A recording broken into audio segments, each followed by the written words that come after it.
There's going to be sort of a wide bridge that we're going to need to fill by working together, because this community's ready, and we know that our agricultural lands need more stewards, and being able to connect everyone and support each other in our philosophies and our values, I think it's time.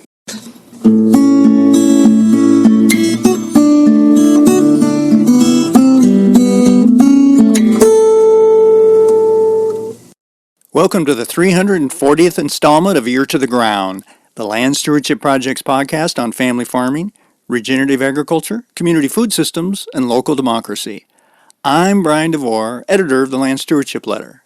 Rodrigo Cala believes in the part of the American dream that has formed the seedbed for many an entrepreneurial enterprise. The Western Wisconsin vegetable and livestock farmer believes that Latinos like him have proven to be hard workers in the farm economy. So why, he asked a couple dozen participants in a recent LSP workshop on farmland access, can't new immigrants also own and operate their own farms? In some ways, there was nothing new about this workshop Rodrigo was speaking at. Its content was similar to what LSP has presented to prospective beginning farmers for the past 8 years during such sessions. Participants are taking through a values and goals exercise. The basics of setting up financials for a farm business are covered. Ways of connecting with landowners who may have acres to rent or sell are discussed, and resources available through government agencies and nonprofits to help launch and support one's farm business dream are shared. Finally, such workshops consist of a panel of farmers who've utilized creative strategies for accessing that most valuable of ag resources, farmland. But the 2024 version of the Land Access Are You Ready workshop, which was held on an overcast Saturday in April at a church in Northfield, Minnesota, had a different twist.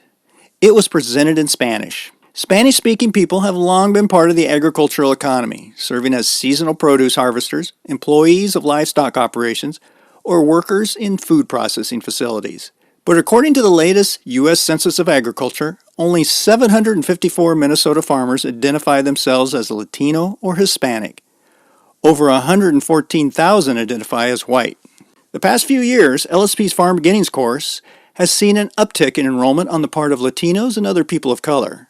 And organizations like the Latino Economic Development Center are seeing an increase in demand for their farmer-related resources. But just as other beginning farmers have discovered, getting training on the basics of raising crops, produce, or livestock isn't enough. Access to land is a major barrier.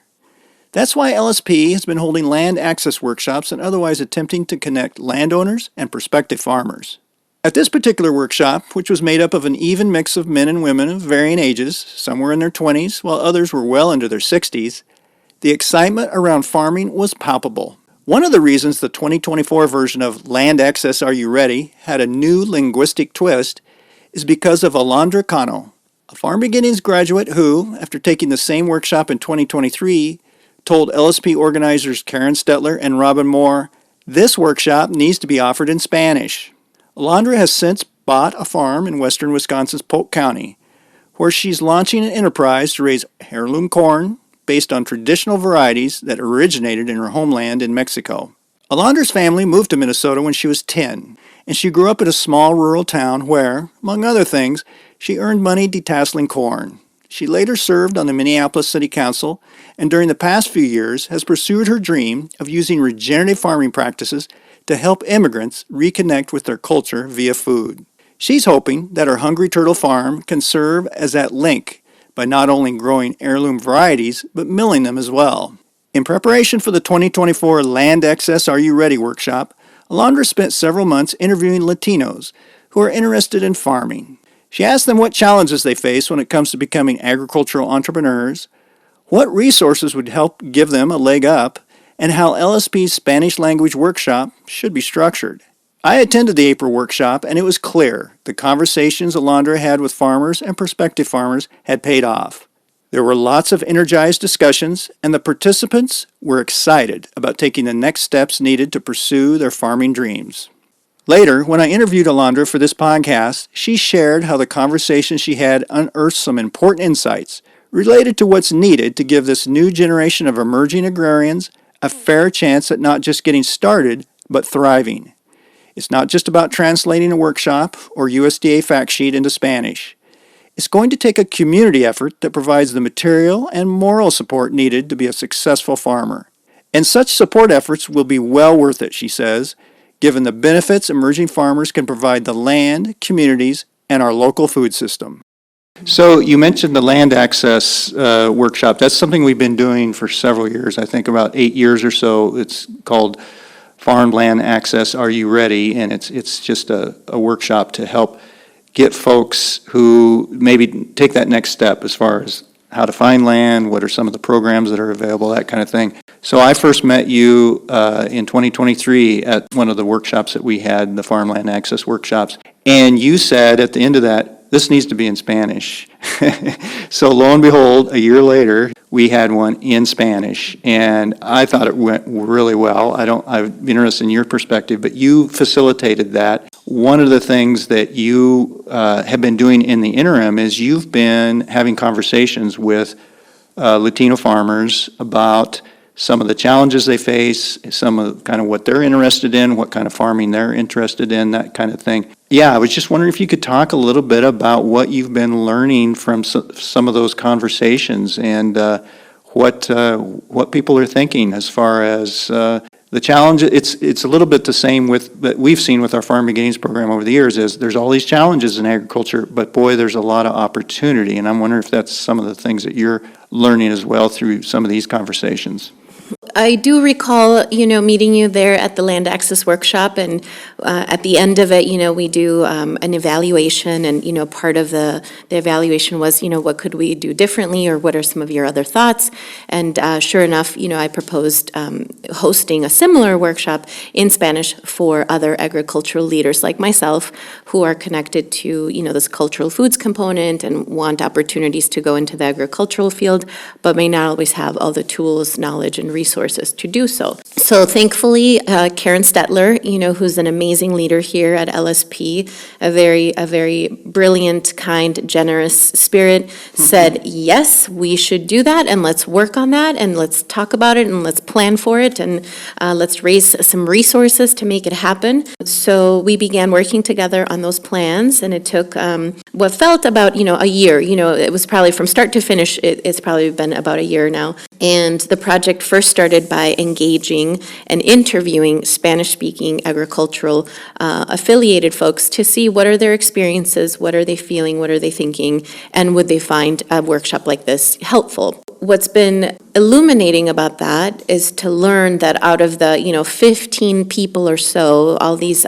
Spanish-speaking community members that I interviewed for about an hour to an hour and a half have a variety of educational backgrounds. So some of them are veterinarians that were trained in Mexico and then were brought here with special visas. Some of them have business degrees and are looking to start their own agricultural enterprise. Others are their background is in IT, and so they're interested in sort of technology and figuring out how technology fits in with agriculture. Other people were involved in the hospitality industry and in wine production. I remember interviewing a person who used to own a winery in Ecuador, and he was interested in continuing that work here and wanted to see how to start vineyards in the Midwest region. So a lot of different backgrounds, a lot of different genders and countries. The most prominent countries, are Mexico and Ecuador still today. The three, I would say themes that were most visible throughout those, interviews was number one, folks are feeling isolated. They're feeling like they've got these dreams, they want to accomplish these agricultural initiatives, but they don't know who to talk to, they don't know who to connect with, they don't know each other, across the spectrum, and they're not sure where to get information, and they're not sure how to get information in the language that they speak. So there is quite a bit of isolation happening within this group, that they really feel outside of the fold, outside of the mainstream flow of information, policy making, conferences, conversations, and I think, organizations like LSP could certainly play a role in that. The second theme is the immigration status. And so still today in 2024, we do not have a fair, humane, dignified immigration reform.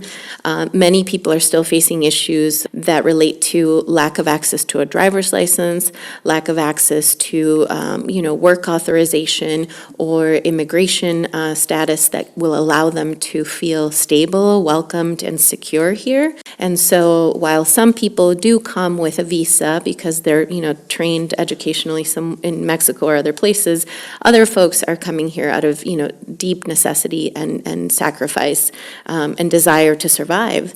And so we do see that is still very much a large barrier when folks are undocumented, living and working here, and in many instances, essentially carrying the entire milk production system in dairy farms that will, milk anywhere from 1,000 to 1,600 cows. And so, folks who have been living here for 14, 15 years without their papers, but will get up every day at 3 a.m. and milk those cows and be done by noon and go to their second or third, shift at 1 p.m., 2 p.m.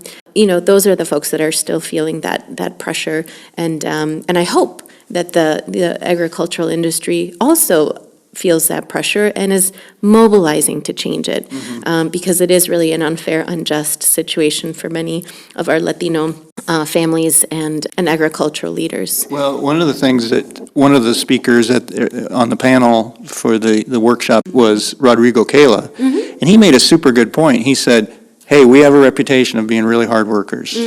Great. We've been involved with agriculture in one way or the other for a long time.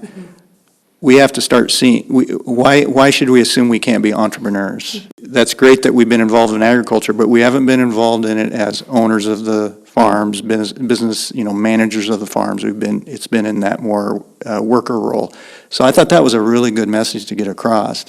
Yes, and that's where LSP plays a role in helping to facilitate and empower and capacitate these agricultural workers from moving into just, farm hands, but then into ownership and running their own agricultural enterprises.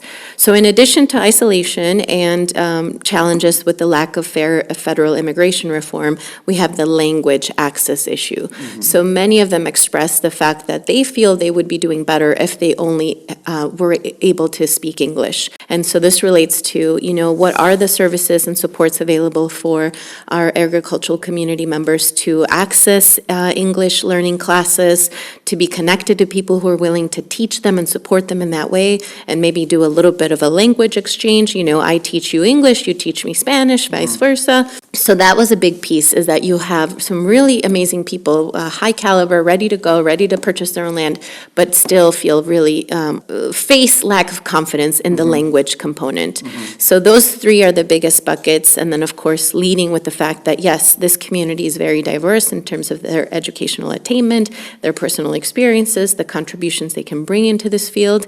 And as you mentioned, this transition of farmland where the older generations are perhaps sunsetting on their farm work and would love to have, new folks coming in to help them continue, that work on farms. And so those 30 or 35 people we had at the workshop, at the Spanish land access workshop, are ready to go. They're fired up. They're passionate. They're committed. They were really happy to be in one room together. And every single evaluation that I read, because I ended up typing them all up, said, please do this again. When you were doing these interviews, was there anything that really surprised you? One thing that was really, I think, sweet for me to hear and to experience with them is just sensing and feeling their deep connections to the earth, their very emotional connection to food and to farming, and how that connects them to a history and a place and space. And some of them would get teary-eyed when we would be talking, and they would really share how working the land, whether it was, them renting a plot somewhere or growing their own vegetables in another location, how that was oftentimes seen as a way to heal and as a way to process trauma and to really reinvigorate themselves and really kind of stay healthy and focused. There were lots of really wonderful stories shared about, my grandparents used to do this, or my mom and dad used to do it like that. And I remember growing up, on a farm, things like that people would share, and then they would want to pay it forward, and it was really a core value for them to continue that tradition of working with the land, with the animals, being in harmony with Mother Earth, and seeing it as such a, spiritual component of their life, and such a sensitive and really vulnerable space for them. And I felt really honored to just be sharing those conversations with them, because it felt like that wasn't something they often get asked. It's sort of like, why do you want to do farm work, and how are you connected to land and agriculture? And so it was really beautiful, to really get a sense of people's rich connections to farming and farm work. Yeah, I was really struck at the beginning of the workshop, Karen led a values goals exercise. And then when people they did the feedback to the general group about what some of their values and some of their goals were, I was like, boy, this sounds very similar to what I hear at a farm beginnings class or at just a soil health workshop or whatever, where those ideas of a land ethic, stewardship, trying to be a benefit to the community by producing healthy food. Boy, it came through. I mean, it was like, it could be in Spanish, but it's like exactly what I've been hearing from farmers who have been drawn to this kind of regenerative ag movement a little bit.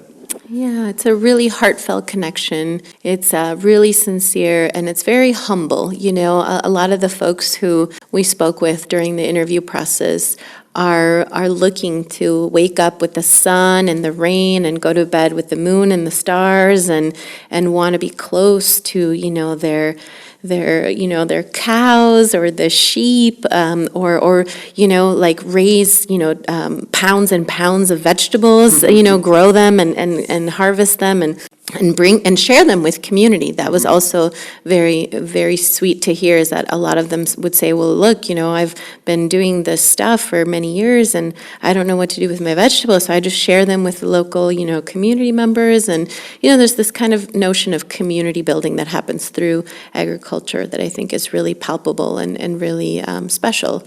So, so it's really good to see everyone. Well, the other thing that really excited me was I was starting to see, between the official presentations and then even afterwards, like in the parking lot, these farmers and prospective farmers talking to each other. So that's the key to regenerative agriculture, or the sustainable ag movement, is farmer to farmer passing of knowledge. And so, like you said, these folks, maybe some of them already knew each other, but some were coming from pretty far away and did not know each other. And this is that first step of, like you said, not feeling isolated and starting to make those connections. That is really exciting. You're right. The geographic diversity of the locations where these folks came was impressive. I mean, we had people coming all the way from Wilmer. We had one person who drove all the way from Anago, Wisconsin, which I think must have been like a 4-hour drive, Yeah.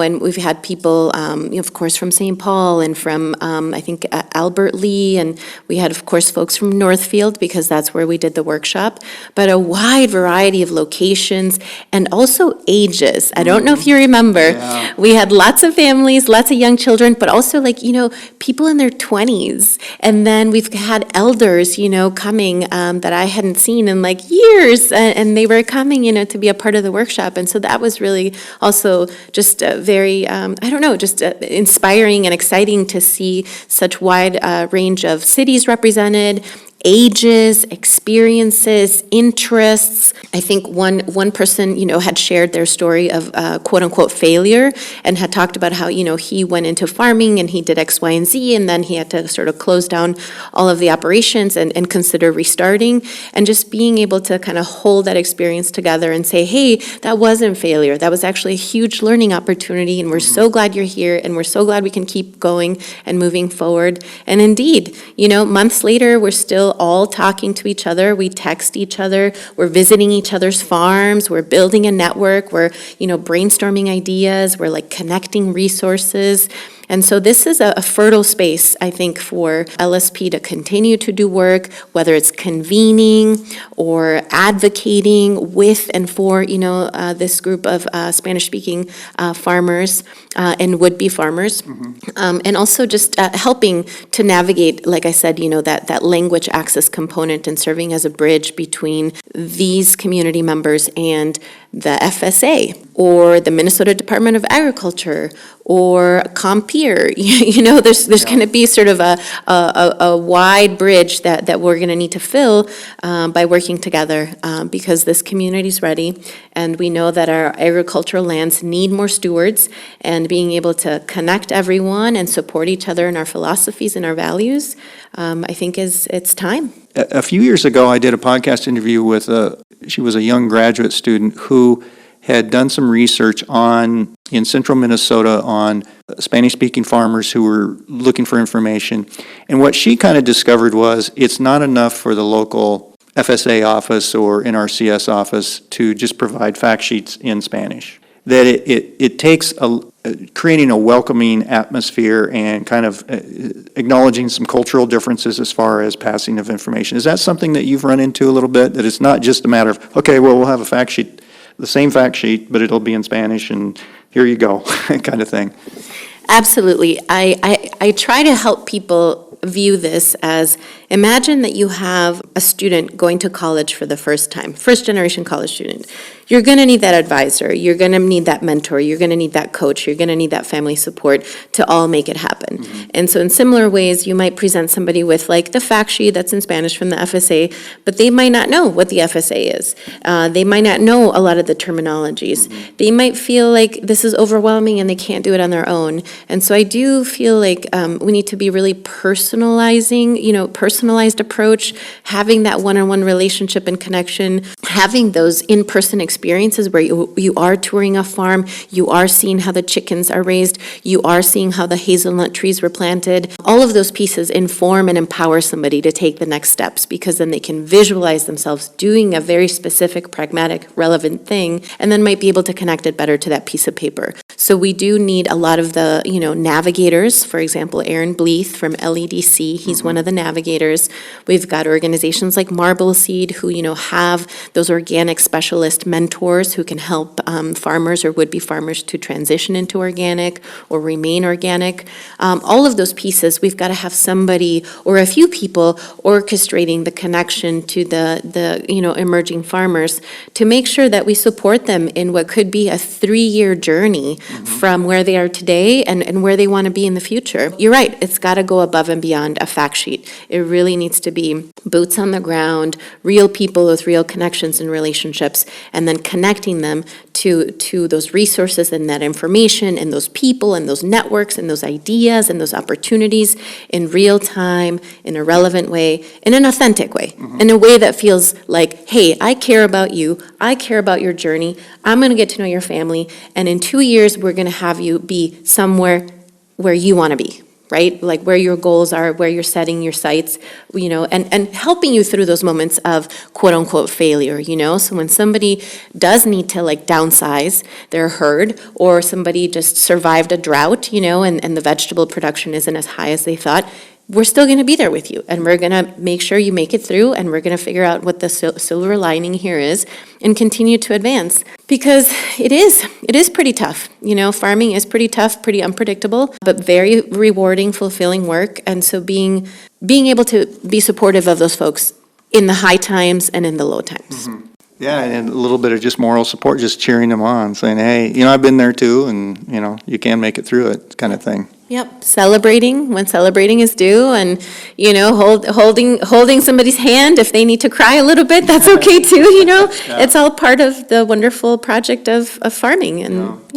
So that brings up another thing, which is, so you could get all the technical information in the world, great technical information, agronomic practices, figure those out, get hooked into some cost share programs through FSA, and get access to land. One of the things I was thinking, the typical white farmer who walked into this workshop would go, wow, there's this many people who don't look like me who are interested in farming, which is great, and we know that that's just the tip of the iceberg. You do look at the U.S. Census of Ag, and the vast majority of farmers are white men. But to see this interest just at one workshop shows you the potential. But also, we have to be mindful of, if you get all of these skills and you get access to land, and then you're in a community that is dominated by older white farmers and just older white residents, that can create tension. Mm-hmm. So, I mean, is that what can we do about kind of, I guess, creating that support? Because farming is such a difficult task. It isn't just the economic support, the kind of even support with some of the techniques. It's also that kind of feeling welcome in the community kind of thing. I don't know if that's something you've thought about. Yeah, and I'm glad you brought it up, because, I would say that about 6 months ago, there was a big story in the Star Tribune about what was happening in one of the small towns in Minnesota when the meatpacking company tried to build a housing facility for its workers, many of them or all of them immigrant workers who were, of course, working at the meatpacking plant, and how there was just a lot of pushback from people in the city about it, mostly residents who just didn't feel comfortable with something like that. So it speaks to the fact that all of us, in our daily life, in our many ways that we participate in communities, can help. Mm-hmm. So, for example, in certain places, people come with their families and their children, and those children go to school. And so you have to ask yourself, okay, what is the school doing to help create a welcoming, integrative environment to make sure that all the children are getting along and that there's conversations about the transitions happening in our town? Another place that people participate are churches. And so a lot of the folks that I interviewed go to church on Sundays and have Spanish Mass, and maybe even just attend English Mass because they're interested in going to church and they don't necessarily have access to a Spanish language Mass. And so that's another place where people can participate and step in and step up. Other places are, of course, like the city councils and the county boards, and sort of figuring out how those municipal or county-wide initiatives are recognizing, involving, and supporting towns through these changes, or maybe there are not so much changes, right? Because in the case of two of the people we interviewed, they've been in Western Wisconsin for about 15 years. So they are of the town. They are the town. And so maybe just figuring out how we acknowledge and affirm that history and connection. And again, how are we working with those dairy farm owners that are considered technically, I think, medium to small scale, farming. They're not going to be like, thousands and thousands of cattle.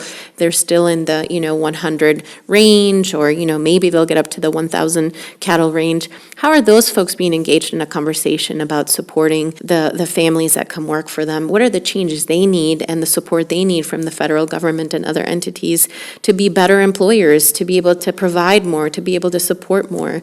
And so connecting all those dots is really key, and organizations like LSP could probably help with that. There could be other organizations that can play a role, economic development agencies, even organizations like, the statewide FSA directors have a lot of influence over how programming can happen. And so they don't have to see themselves as just a lending agency. They can be out there doing educational workshops. They can be out there convening people, having important conversations. And so in that space of how do we create more welcoming communities for the new face of agriculture, which you could argue isn't so new. Right. There's a place for everybody to step into that. Schools, churches, small businesses, the chambers of commerce, the economic development agencies, the agricultural groups, There's lots of different little, affinity groups sort of all over embedded in these neighborhoods and communities that can really just make sure to honor, accept, and take the responsibility of making that space more inclusive and more forward-thinking, because the face of immigration is this today. Who knows what it's going to be, in 20 years. So kind of looking at your interviews and going through your notes and also being involved in facilitating this Spanish language land access workshop we did, you're probably getting a pretty good sense of where we're at, but also what we need to do to kind of advance some of these opportunities for folks. I mean, have you given that some thought? What could be in the next few years, what could really help some of these folks you've been talking to, also a lot of the people you haven't been talking to that we haven't been able to connect with yet? What could be some really, either on the combination of maybe policy as well as just some real practical ways of really taking advantage of this opportunity that we have? We got these folks who want to farm, many who come from an agrarian background or don't, but just really want to do that kind of farming that we'd like to see out there and live in these rural communities. Yeah, I think there's three kind of ideas around this as we look at the interviews and we pull out common threads and we kind of consider what does this mean for our work for the next 10 years. So first and foremost, we have to figure out the immigration issue. I do wonder if we need to kind of peel out of the immigration reform discussion and embed it more within the Farm Bill to say, hey, we know that there are hundreds and hundreds of, undocumented workers in the dairy industry, in the other, in the cattle and, pork, and we need special work authorization and permission for these families to be here, to feel safe, to feel welcome, to feel stable, and to be just their full selves at work and participate, in the community in different ways, to be able to have a driver's license, to be able to send their kids to college, to be able to take out a loan if they need to. All of those pieces are really embedded and connected to, the immigration status that folks are allowed or not allowed to come in. So as the agricultural community, as the farming community, as advocates in that space, we need to zero in on that and figure it out. Whether it's increasing the number of visas or loosening up the requirements or grandfathering people in, people like, the two folks that I've mentioned that have been living in Western Wisconsin for a minimum of 14 to 15 years, who have, 3 children who were born and raised in Wisconsin and are now in the public schools in Polk County. Those parents, they need support. They need to feel like, yes, we believe in you, we want you here, and we're going to work to get your immigration status fixed. And so really figuring out how a think tank of advocates and organizers come together around that to work with our U.S. senators and make that happen, make that a priority. And again, we don't need to get stuck in the 20 to 30-year-old argument, at the congressional level about immigration reform. And I know we have presidential elections coming up, so we don't know where that's going to end. But finding creative ways to make pathways into solving some of that. We don't have to solve the whole thing, but just anything, some level of movement in that direction. So that's one. 2, this issue of food security and cultural communities. So if you look at the growth of all of the cultural markets, and by that I mean the sort of, philosophical one, which is, the free market, the cost of goods, the pricing, as well as the physical ones, Mercado Central, global market, Malcolm Yards, all of these different places that have come together to serve, cultural foods. Eat Street Crossings is another one, where now you see Korean food, you're seeing Hmong food, you're seeing the Latino chefs, you're seeing all these wonderful cultural foods being served. How can we devise an initiative that really helps to connect and support local cultural farmers from the Hmong, Latino, and other communities to source directly to those cultural markets like Global Market, Mercado Central, and others. So when you walk into those spaces of high culture and you pick up a lemon or a lime, or you pick up some cilantro, that it's coming from Minnesota, that that it's coming from Worthington, or it's coming from Northfield. So being able to really devise a pilot program either through the Minnesota Department of Agriculture or other foundations that really help to connect those local cultural farmers that we know exist in Northfield and Wilmer and other places with those actual markets that should be sourcing from them locally. So there's a big gap, right? There's a big hole between those two entities, those two community components, and we need people to step in and braid that, weave that braid, help it come together. Yeah. And then I'll say, lastly, as we look at defining or redefining what an emerging farmer is and what an emerging farmer needs, I think we really need to look into those issues and realize that it's above and beyond a cash down payment assistance program, and more to the issue that you and I just discussed relating to having real people connecting with real families to move them from point A to point B over a period of maybe 1, 2 to 3 years. And so we should really, evolve and enrich the meaning of what emerging farmers support means and what it takes. And while I want to thank the Minnesota State Legislature for putting together and approving that cash down payment assistance fund for farmers, we need to, round out the rest of that work, because a $10,000 cash down payment for someone may help them advance, but it won't necessarily help them complete the goal or reach the final goal. And so really rounding out the definition of that and really populating that space so that U.S. senators and local legislators can understand the full picture of what it's going to take to get new farmers onto the land and help to continue our food production numbers, our food security can be sustained and maintained, and we can ultimately all be better agricultural, workers and farmers and communities, and be ready for the next 10, 20, 30 years. Looking back at the workshop that we did with these fabulous, energetic, bright-eyed, farmers who really want to get the work done, just remembering that, we can do that we can go into that space of supporting these communities, and we don't have to wait for somebody else to do it, but to really step into that world of need and support, because it's kind of our responsibility to do so. Yeah. And then it's also an invitation, everyone was super excited, they heard about it on Facebook, they heard about it through other networks, and they came. And so the work is there and ready, and I think LSP is certainly poised to continue conversations like that and to continue to invest and care about that community and show that care through pragmatic actions, relevant actions. And I invite other funders, foundations, leaders to help advance that, because we do need more help. And we can't say, oh, well, so-and-so's taking care of it, so we don't have to worry about it. No, we need more and more organizations helping. We need more funders to care about this. We need more governments to pay attention, because ultimately our survival depends on it. Yeah, our food, our production, our growing, the way that we feed our families and our people, the things that are in the shelves at the grocery store, all that stuff comes from somewhere. And that somewhere should be here. It should be in our local communities.